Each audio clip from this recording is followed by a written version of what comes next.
የሳሩ ቤቴ አለኛ ለረሳ ወያልረሳ ተራራና ወንዙ የዱር እንስሳ የወንዙ ፏፏቴ የአፉ ዜማ ከናርጎ ሰረቃ ቡና ሳሰማ ልጅነቴ ገጠሩ የሳሩ ቤቴ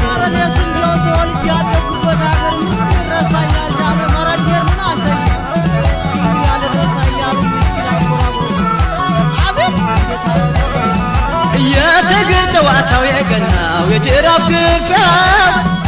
ስትሸነፍ ለቅሶ ይገርማል ስታሸንፍ ደስታ አጋምና ገጋም እሸታ ገዳው ማሩ ወተቱ እናለኛ ልረሳ ቀጠሮ የሀገር ቤቱ እና እንደምነው ጓሳው ከብቶቹን የነዳ ነበር